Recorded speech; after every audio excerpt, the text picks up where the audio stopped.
Hello and welcome to Roofer's Coffee Shop Lunch and Learn. We are here this month to bring you some amazing information about low slope restoration versus re-roof. My name is Heidi Ellsworth and I'm the president of Roofer's Coffee Shop. And I am here today with Johnny Walker, the National Technical Manager of ICP Roofing and Waterproofing Division. Johnny, welcome to this Lunch and Learn. Oh, thank you so much, Heidi, for having me. I appreciate it. This topic is so important right now. It's always been there, but we are really looking at kind of that next step in roofing, in the trade and the craft of how roofs are being restored instead of just torn off. Before we get going with our questions for each of the learning objectives, I would love it, Johnny, if you would just introduce yourself again on your career in roofing, why you are such an amazing subject matter expert in this realm. Yeah, certainly. So I started off years and years ago working for Empress Casino in Joliet, Illinois. Started out there as a facilities technician as a much younger man. Moved into a facilities engineer, and of course, then I moved into management. Became a facility supervisor and manager there. With that facility, we had literally hundreds of thousands of square feet underneath roofing. Wow. And we took care of everything. The maintenance department did. So we had to learn a lot. And every different type of roof out there has a different solution. Whether it be a mod bid, a single ply, or a metal roof, there's different ways you go about repairing or restoring those systems. Moving from there, I went off and started my own restoration company where I did roofing, and I was a VSI certified siding installer as well. So, you know, a wide range of experiences from the roof all the way down to the foundation. In full restoration of entire homes. Then I went off into distribution. I had an opportunity to become assistant manager and branch manager with distribution in the Illinois market, and did that for several years. And again, expanded my knowledge with different product lines across the spectrum. And then, you know, I decided to move to Florida. You know, I got tired of the cold weather up in Illinois, and it was quite nice to get out of there last night as the snow was starting to come in. And, you know, come back to the warm weather here in Florida. But, you know, coming to Florida, you know, I jumped right in as an independent rep selling, you know, roof coatings, restoration systems, roof coating products throughout the market, and slowly ended up, I actually was a superintendent running coatings jobs with several roofing contractors throughout the area. And again, expanding my knowledge, and then eventually, you know, came over to the APOC side, APOC roofing and waterproofing, coatings and restoration products, and started there as a district sales manager. And because of my technical background, over, you know, the 13 years that I've been here, I've slowly just kind of worked my way into full-time technical, and now recently promoted to being the national technical manager. So, wow. That's a great lot of story. experience. Yeah, on all sides, a facility manager, a contractor, manufacturer's rep, sales, and now working for I've one of the been largest. on every aspect of it. Yes, absolutely. That's excellent. That's going to make today's Lunch and Learn even better. I'm telling you. So this is going to be great. So today on this Lunch and Learn, we're going to have 3 learning objectives. Number 1, understanding roof restoration.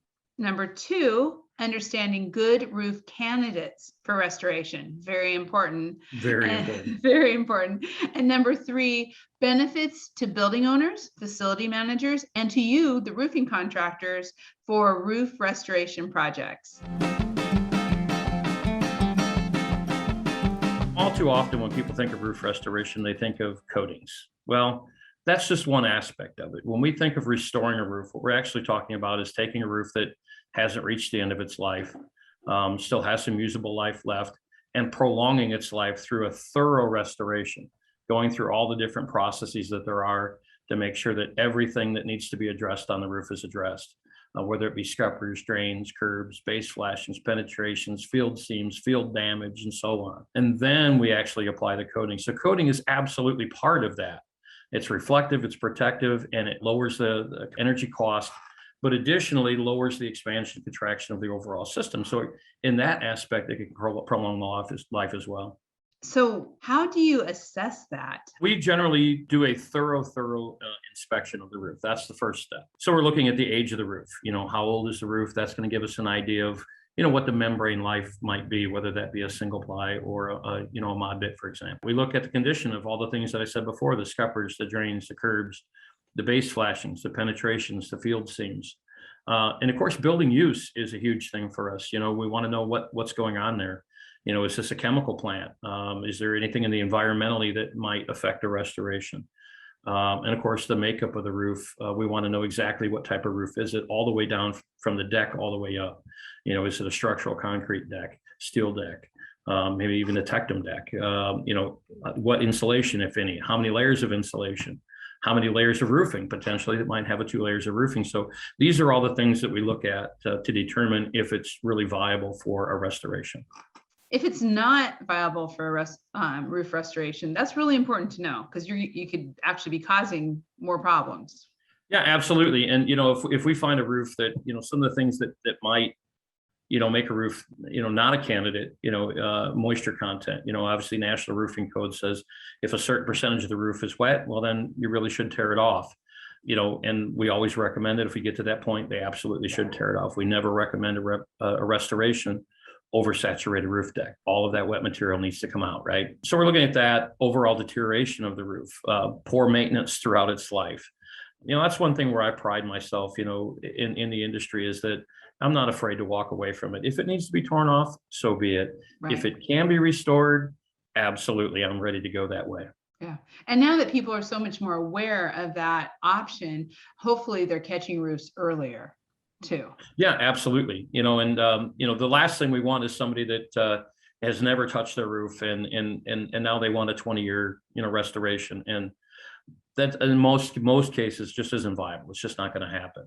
But if they've been taking care of their roof, proper maintenance throughout, absolutely, we can take those roofs and prolong the life, and that being one of the huge benefits to the building owners.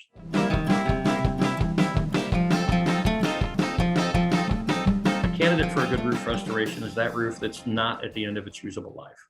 It's not completely deteriorated. The field membrane is relatively in good condition.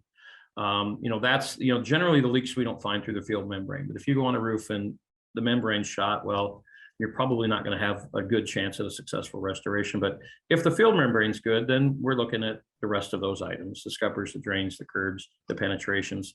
That's where 90% of your roof leaks are going to start anyway. If the overall condition is good, and on flat roof decks, we always try to do a moisture survey. We want to have somebody actually inspect that roof and look for that hidden moisture, the things you can't see by doing the visual inspection. Mm-hmm. And if we find out that a roof is has less than 20% moisture throughout, meaning that less than 20% of the roof would have to be replaced, then that would be a good candidate. And usually we find that in most cases that our good candidates have even less than 1 or 2 or 5%. And of course, the really good survey companies will even let you know what the moisture content is within those suspect areas. National Roofing Code says that you can have 5% in the membrane and 8% moisture in the insulation. So we always look at all of that hard data. And when we find that candidate that is in good condition, isn't at the end of its lifespan, has a good moisture survey, a very low moisture content within the system, that's 100% that we're going to go ahead and offer them a restoration. When I'm thinking about on those moisture surveys, because obviously what doesn't work is moisture. Right. And so on those moisture surveys, can you talk just a little bit about you're hiring out other people? Are you doing those yourself with core samples or with testing? Yeah, so generally from my perspective of the industry, what I like to do is have that as an independent. Okay. IBEC has some great resources for, certified, thermographers and, other guys that are certified. There's several different ways to do a moisture survey, not just infrared. And of course, infrared being the most popular because it's probably the least expensive and very easy to do. A lot of folks are actually doing drone surveys now, right? Where they can use that drone to identify the anomalies and then go out and core. So I like to have that with a certified third party, because generally if I'm doing it, then it's on me. If a contractor's doing it, it's on him. The last thing I want to do is argue with my contractor about whether it was really dry or not. Yeah. So if I have somebody that's properly trained and insured and licensed to do these things, then we can rely on them to tell us that yes, they've done everything they did to do and it's a good candidate.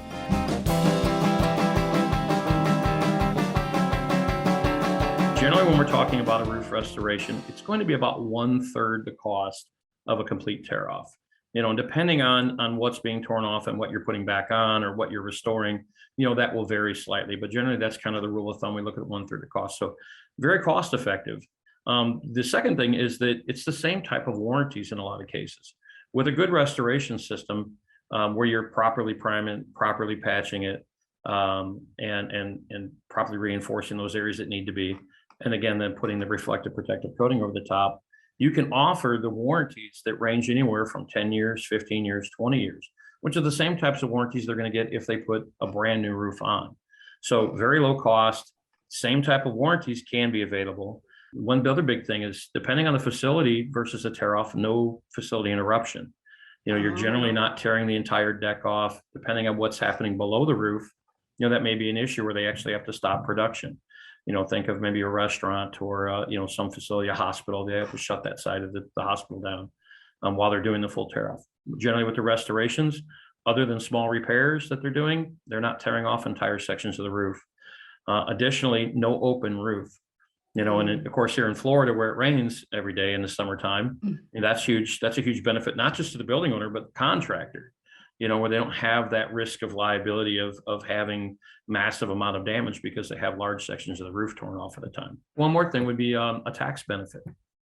When we think about a restoration versus a tear off or even versus a roof over, restorations are considered maintenance items in most cases. So you can think of that being something that could be written off for the building owner in the first year, in its entirety versus having to be deferred as most capital expenditures do. Yeah. So for the facility manager and the building owner, that's huge to put out there. And I want to kind of go back just on one point you had too about, destruction on the roof. With there being so much going on with tenants, apartments, buildings, hospitals, like you talked about, even odor and noise. Oh, absolutely. Yeah. And actually that's when we talk about, I always teach the 4 Ps of proper restoration, which is prep, prime, patch, and protect. We offer many products that can be used in very low VOC areas where the requirement is, more water-based, emulsion-based type systems. That's excellent. But how is that helping the facility management teams?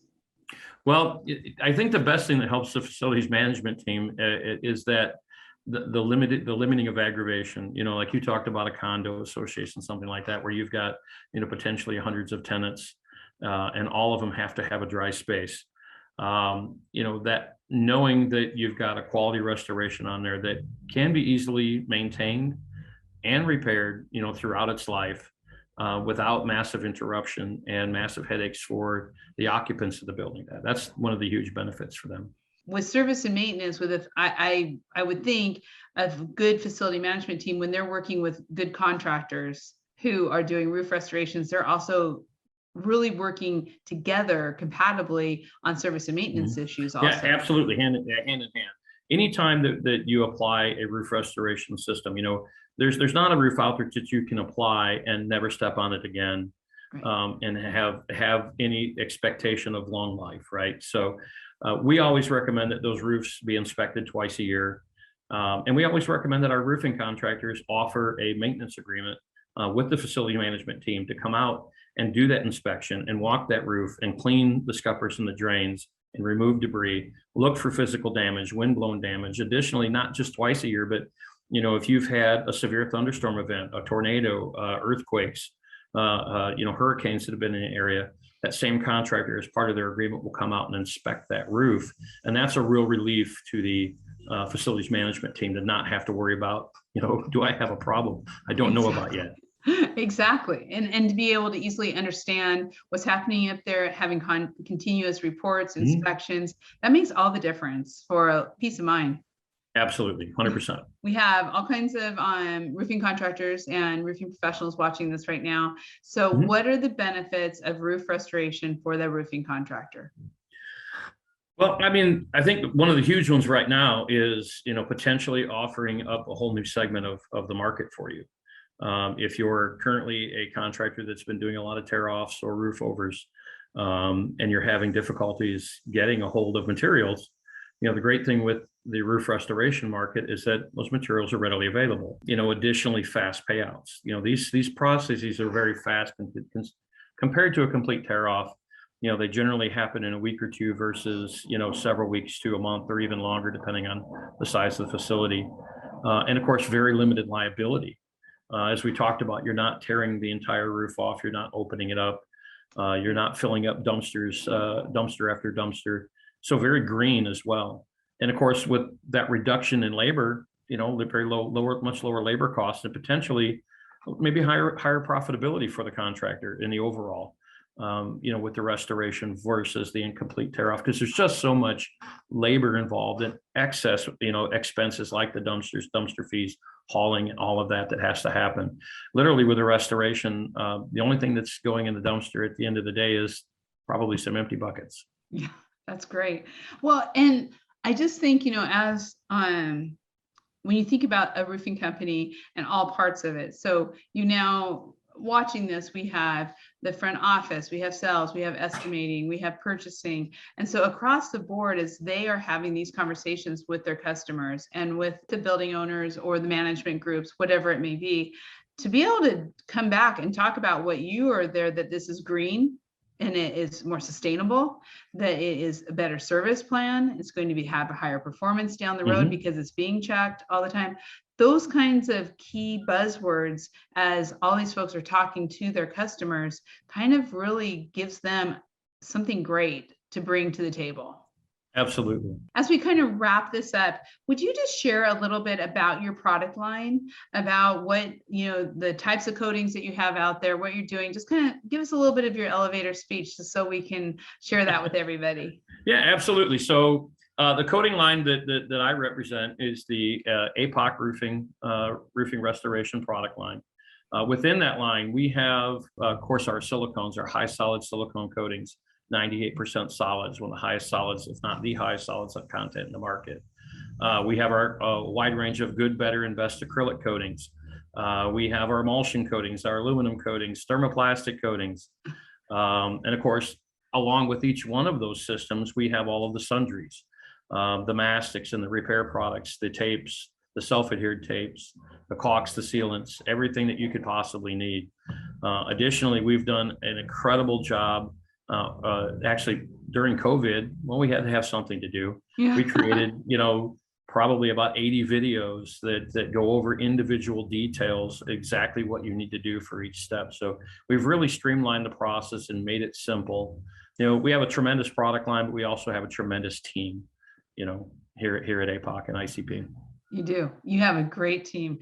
So to wrap that up, besides, of course, that they can find all of this, that everybody watching this can find all the information on Roofers Coffee Shop in your directories and throughout the many articles and videos that we have on the site from ICP and APOC.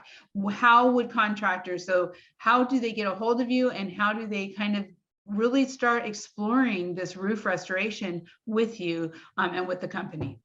Sure. The easiest way to get a hold of me or to get a hold of any of our information is to go to our website at apoc.com or visit us on our Facebook page and LinkedIn at APOC Roofing and Waterproofing.